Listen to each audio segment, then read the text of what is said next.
propose qu'on passe vite à la présentation suivante parce qu'on a un quart d'heure de retard à peu près. Merci.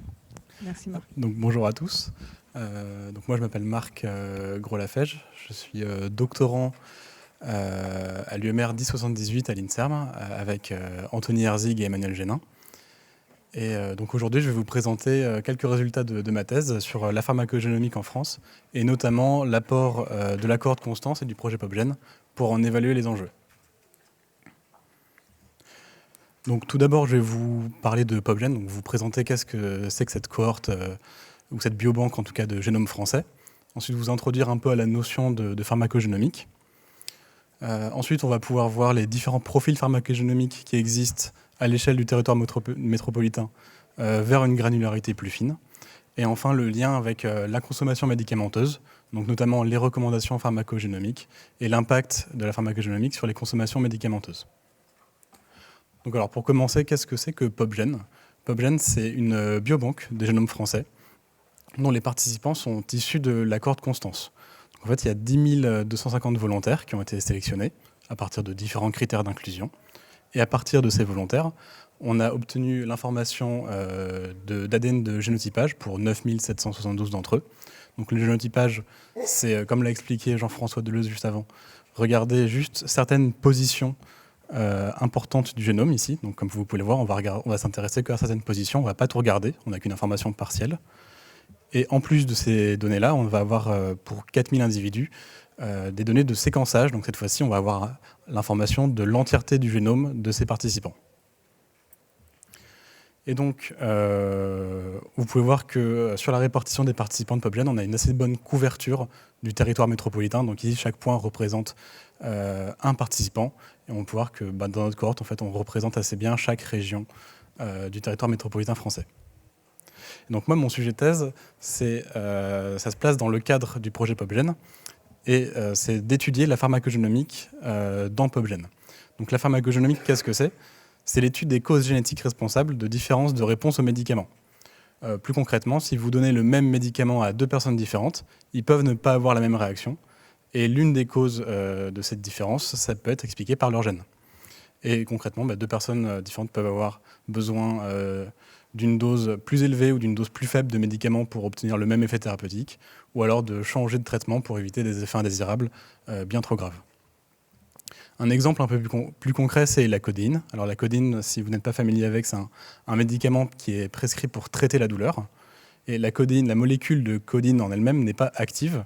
C'est une fois que la codéine va être métabolisée en morphine via l'enzyme CYP2D6 que la morphine va apporter l'effet actif thérapeutique.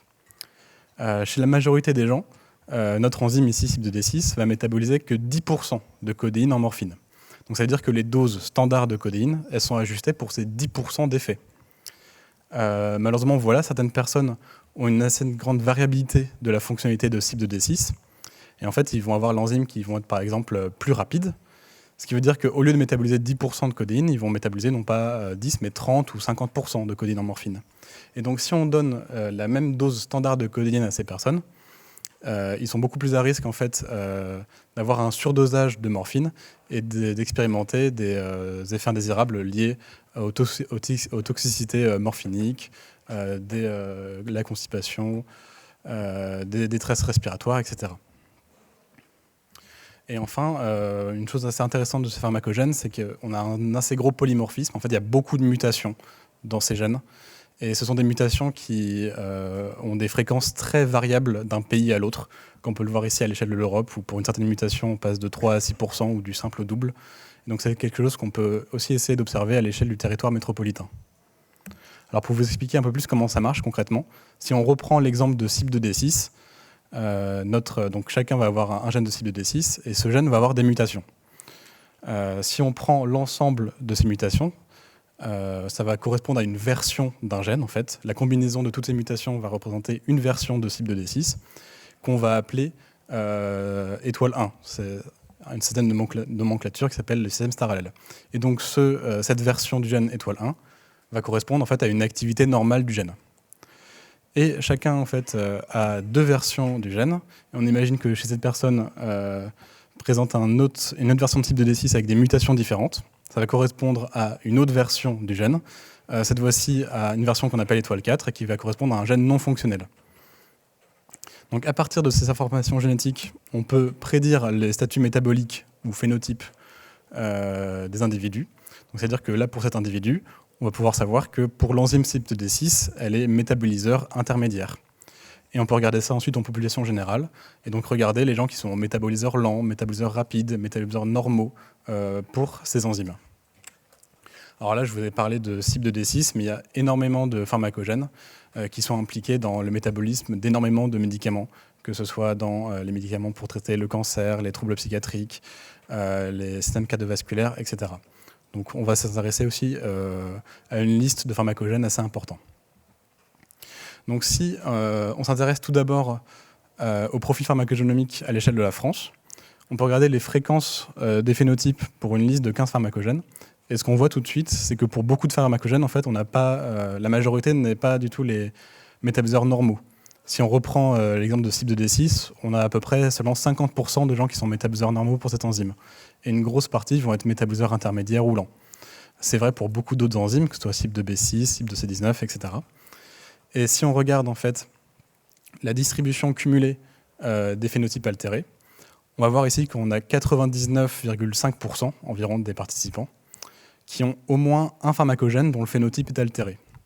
Donc ça nous dit en fait que presque l'entièreté des personnes peuvent être un jour affectées par un effet pharmacogénomique. Dans un second temps, on a voulu s'intéresser à voir si certains phénotypes ou certains stars allèles pouvaient être associés avec la géographie. Donc regarder si, par exemple, le statut de phénotype métaboliseur lent pouvait être plus présent dans le nord ou dans le sud de la France, par exemple. Donc sans trop rentrer dans les détails, on a fait une régression logistique multinomiale.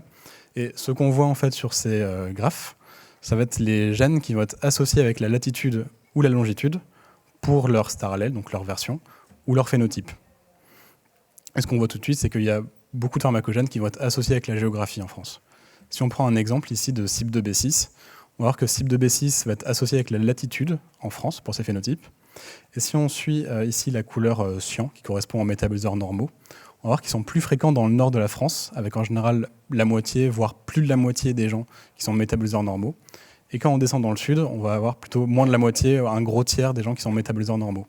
Donc pour cette enzyme, on a plus de gens qui sont métaboliseurs normaux dans le sud de la France, dans le nord, pardon, et plus de gens qui vont être métaboliseurs intermédiaires ou lents dans le sud de la France.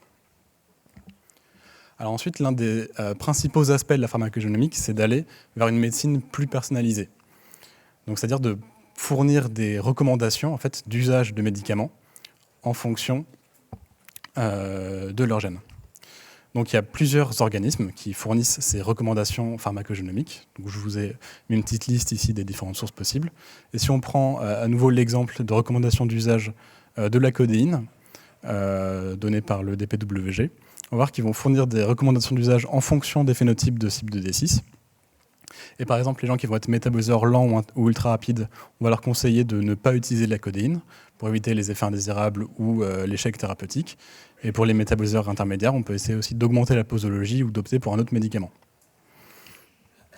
Donc grâce à PopGen, on a accès en fait, au génome de chaque participant et donc à leur profil pharmacogénomique. Et dans le cadre d'un autre projet qui s'appelle GOLD, et notamment à l'aide du CASD, on va avoir en fait accès aux données du SNDS, donc du Système national des données de santé, pour chaque participant. Et en fait, on va pouvoir avoir accès à la prise de médicaments des participants de notre cohorte. Donc en fait, en associant les deux informations, on peut savoir par exemple les gens qui ont pris un médicament pour lesquels ils auraient pu avoir une prise en charge plus adaptée. Si on regarde ici la consommation de médicaments dans notre cohorte, pour les médicaments pour lesquels il y a des recommandations pharmacogénétiques, on voit qu'on a une grande diversité de médicaments. On a pas mal de médicaments impliqués dans le système métabolique et alimentaire, donc par exemple les oméprazole, pantoprazole, tout ce qui est inhibiteur de pompe à protons. On va retrouver des médicaments dans le système musculo-squelettique, donc notamment des anti-inflammatoires non stéroïdiens, l'ibuprofène, le flurbiprofène. Et on va retrouver aussi des médicaments impliqués dans le système nerveux, donc comme le tramadol, la codéine, etc. Et donc ce qu'on peut faire, c'est regarder pour les participants qui ont consommé ces médicaments, la proportion de personnes qui auraient pu bénéficier d'une meilleure prise en charge. Donc ici, sur cette liste de 52 médicaments, vous allez avoir à gauche le nombre de personnes qui ont pris le médicament, et à droite, la proportion de personnes qui ont le profil pharmacogénomique adapté ou non à ce médicament. Donc si on retourne encore une fois sur l'exemple de la codéine, vous allez voir que pour la codéine, on a 609 personnes qui ont consommé de la codéine, et parmi ces 609, on en a seulement 57% qui ont le profil pharmacogénomique adapté pour ce médicament. Et donc à l'inverse, 43% de gens qui ont pris la codéine qui auraient pu avoir un traitement plus adapté. Si on reprend l'exemple de Jean-François Deleuze et des statines, on va trouver ici, pour la rosuvastatine par exemple, qu'on a 662 personnes qui ont pris de cette statine et que 28% ont pu être exposés à de plus grands risques de myopathie. De manière plus globale, pour 26 médicaments, en fait, on a plus d'un tiers des patients qui ont des recommandations pharmacogénomiques et 65% des participants qui ont pris au moins un médicament pour lequel ils ont des recommandations pharmacogénomiques. Alors, juste pour vous avertir, c'est des résultats qui sont assez préliminaires pour l'instant, donc qui peuvent être amenés à changer. Mais voilà.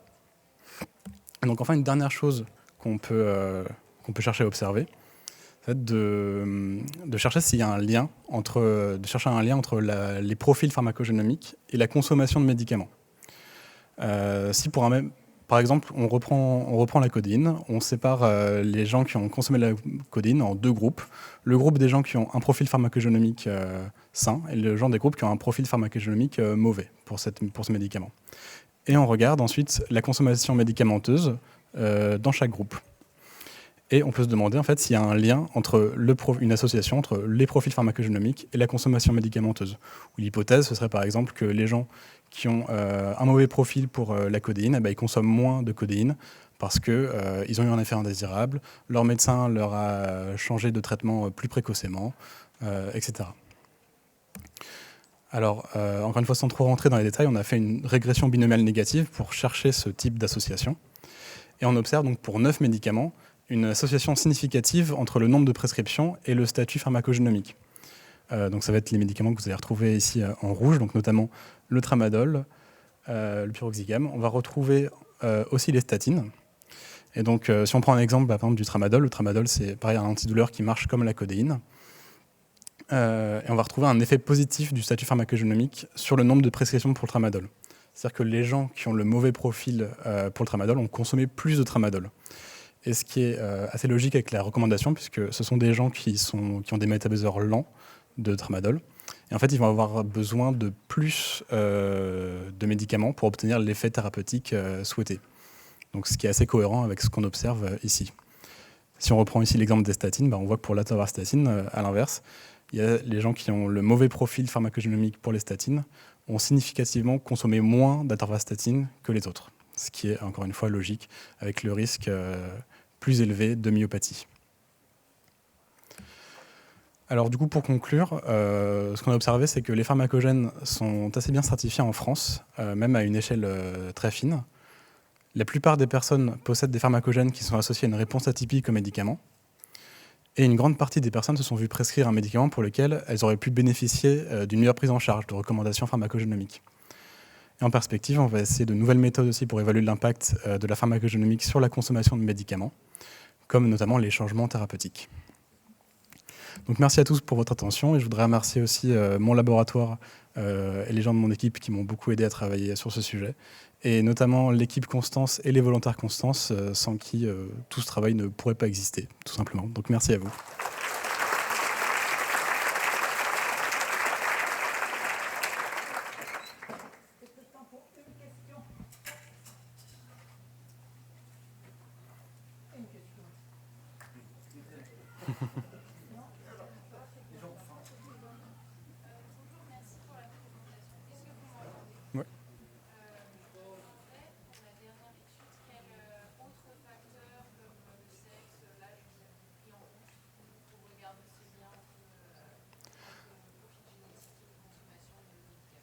Alors pour l'instant, on a associé... Oui. Vous pouvez me répéter, s'il vous plaît.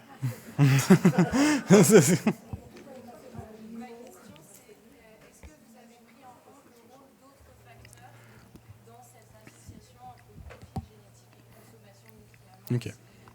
Donc si on a pris en compte plus de facteurs que le sexe et l'âge pour cette étude. Non, pour l'instant, on a ajusté seulement sur le sexe et l'âge. Mais on pourrait, parce que c'est assez préliminaire, c'est assez récent ce qu'on vient de faire, mais on pourrait imaginer d'ajuster sur d'autres thérapies, par exemple, qui pourraient aussi impacter avec des interactions médicamenteuses, par exemple. Je propose à Sylvain Lehmann. Donc, merci, c'était vraiment très intéressant.